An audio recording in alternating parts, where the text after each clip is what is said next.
welcome to Victoria Rumble Room. Hey, this is our Christmas show. Hey, Merry Christmas, best of the season, happy holidays, all the things that politically correct people don't want us to say anymore. But we say Merry Christmas on the Rumble Room and we mean it. And yeah, with me is John Jurisic.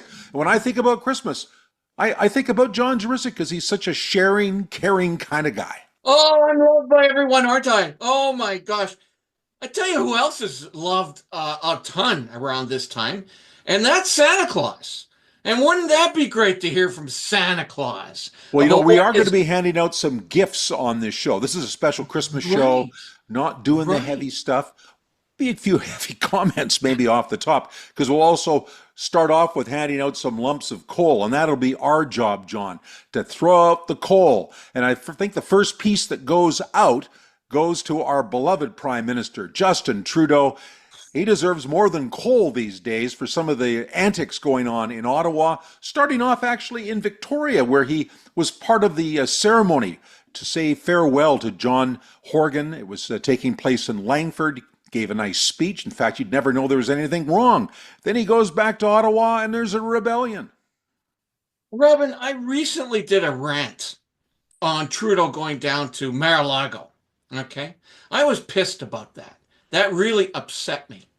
And people let me know how annoyed they were with me that I voted for Trudeau twice. Somebody had to vote for him. He was prime minister, not governor, prime minister for 2 terms, albeit with a little bit help the second time. So, I have this unique perspective. I voted for him. I cannot wait for him to go. Okay, he will not survive a minute in real business if the CEO was acting this way. He's gone from rebellious, innovative, neat, new, young, to stubborn, to now stupid. You got to go, Trudeau. I'm sorry, but you deserve a big lump of coal. Absolutely. And Man. he's not leaving a very happy prospect for anybody who steps into his seat because there's no way that Trudeau is going to run as prime minister the next election, but some very unlucky person is. I understand Krista Freeland wants the job. Melanie Jolie would love the job. Christy Why? Clark wants the job. Why would they want that job? No one wants to be the next Kim Campbell. It would be terrible. And I think that we're going to see a change in government this next year. And Mhm. the coal solidly goes out to Justin. But hey, John, there's another big piece of coal that we can send south of the border to that funny-looking guy with the ugly yellow haircut. We're here just before Christmas of 2024. He's still not president. Sure is acting like it. And he's annoying the living F out of everybody. And, he's acting as though, these are normal things, appointing these absolute crazy people to cabinet, absolute cuckoos with conspiracy theories. This is a dangerous man to the world. Donald Trump is definitely marching to his own drummer, but he has a big following in the United States. People want to see change there. They are tired of the status quo. The middle class is shrinking. The rich are getting richer. Jobs are being exported out of the country. People are feeling like nothing is being done about the middle class, about people who are just average people who aren't necessarily university I professors know, or but his solutions are high dangerous, level, Robin. high educated people are feeling shut out. And whether he's right or wrong, Donald Trump has sold that he's the guy to change it. Yeah, well, he's dangerous. And there are solutions to all those problems. They are all in Canada as well. They're in Europe. They're everywhere. I happen to feel and know in my heart that the solutions he's going to provide are dangerous. And by mid-year, Americans who voted for him will see the same thing. And I totally disagree with you. I think that Donald Trump has made a lot of noise. There's a lot of ruckus. I think he's really shaken up Canadian politics with the threat Yes, of he putting a has. giant tariff on. He's a bully. He's a bully. There's no He's two a ways about it. bully. But some of the things are things that Americans want. They want to see a reemergence of the middle class. They want to see fairness in terms of how government allocates their priorities. Why are they always prioritizing people that are already benefiting from the economy He will as it is continue instead to of do people that that. are coming up through it? And the His same cabinet thing, is John, the full of same thing is billionaires. what we're going to see in Canada. It's why Pierre Poilievre is going to rise up and he's going to have a massive, massive majority because Canadians want to see change. Well, I think Polyev actually will deliver appropriate and fair change. I do not believe that in the States. Trump's entire cabinet is full of billionaires. When did they ever think about the middle class? Once. Or people who are hurting and starving. Yes, let's agree to disagree this Christmas of 2024.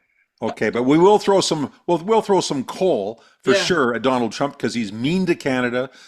He was mean to Justin Trudeau, although maybe we wouldn't Although I'm feel happy so about bad that. about that. But Yeah. I think he's a bully. He deserves the coal. And as we're throwing coal around at despots, somebody I know we can agree on that really deserves a huge hunk of coal and probably deserves to be booted out and sent to a gulag is Vladimir Putin.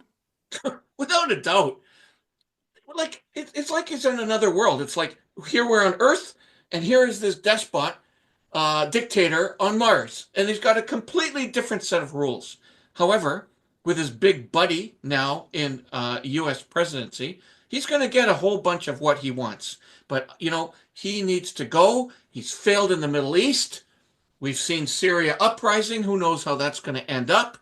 I think, though, they will make a very accommodating solution for him in Ukraine.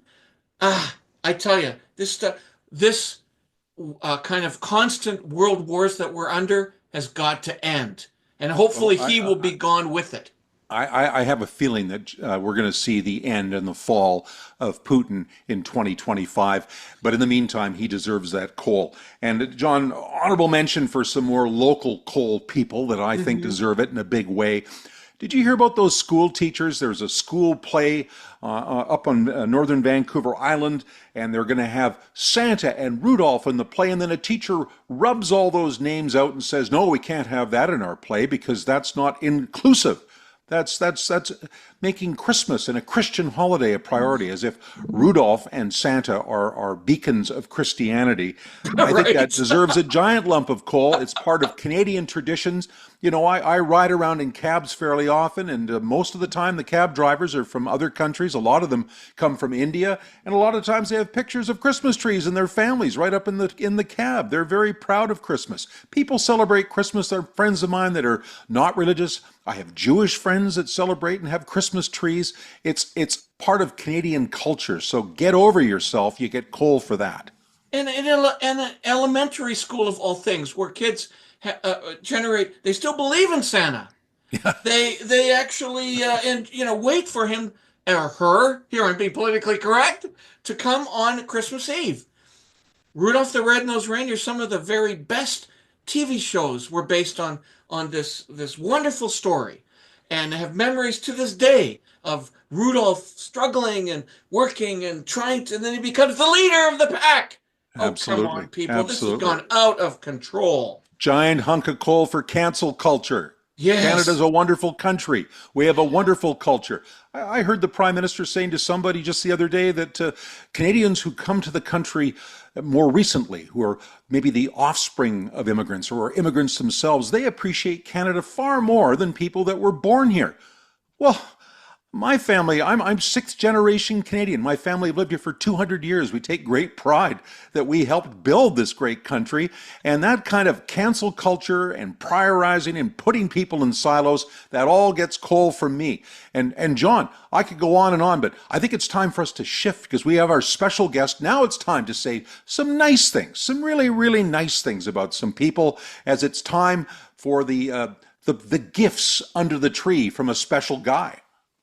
Well, I'm not entirely sure who you're talking about because I think I'm the special guy.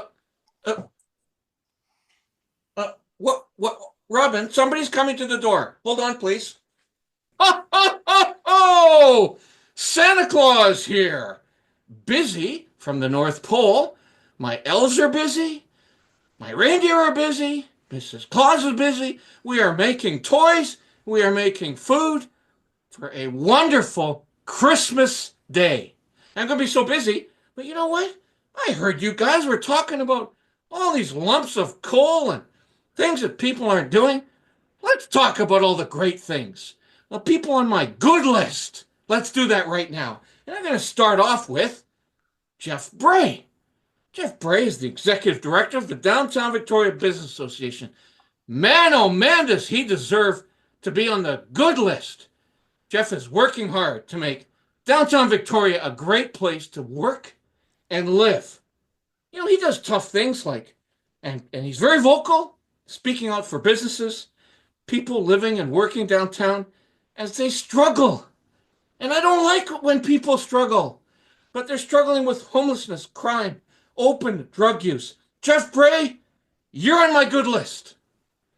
Well, that's just fantastic. And, we're going to take a look now at a few others who definitely are on the nice list, Santa.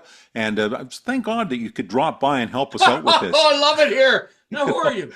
I know a couple of other big fans of yours happen to be Charlayne Thornton-Joe, the former councillor, and former Mayor Allan Lowe. And they're also on our good list because they have worked so hard to bring in the new Chinatown Museum, which is occupied in a beautiful landmark at Fantan Alley. Allan Lowe also named the Victoria Chambers Hall of Fame recipient this year. So lots of big kudos going to both Charlayne and Allan. They deserve recognition under the tree. And there's a long list of people who've done so much in this community. I think that I have brought presents for those two people in the past, and you're right. I've watched them from afar. They do fantastic stuff. I'm telling you who else is doing fantastic stuff in this part of the world. And those are the great people who are trying hard to create houses and accommodation for people in this area. Kudos to the councils of Esquimalt and Sydney for creating so many houses for people who need them and can't afford them. It's great to see that, and people are working hard across the board. I think the other thing I would like us to do, Santa, if you don't mind, is just thank all the people out there that are putting so much into the community and are working so hard. There's a lot of unsung heroes right across the board. Volunteers, people who really are committed to helping the community or are doing work in hospitals, or doing work with the homeless and people who are having a tough time, the elderly. And those people also deserve to have recognition at Christmas time, to be thought of in a positive way. And I think that's really important at this time of the year, that we reach out and celebrate the good things that people do in our community and thank them heartily from the Rumble Room. Robin, you deserve to be put on the nice list. That's a wonderful, wonderful thought. I know somebody named John Jurisic. And I remember him telling me a story a long time ago about one of his kids were hurt, and he went into the emergency room on Christmas Eve when I'm working. And I'm telling you, the nurses and the doctors and everyone volunteering in there, that continues to this day. I wholeheartedly agree with your list. Wholeheartedly agree with people. And all of our listeners, by the way, all of the listeners to the Rumble Room, they deserve kudos this year. And I think the viewers too, for that matter. The viewers! I want to wish everybody a very Merry Christmas at Victoria Rumble Room. And as you open your gifts and as you celebrate with your friends and family, rumble on.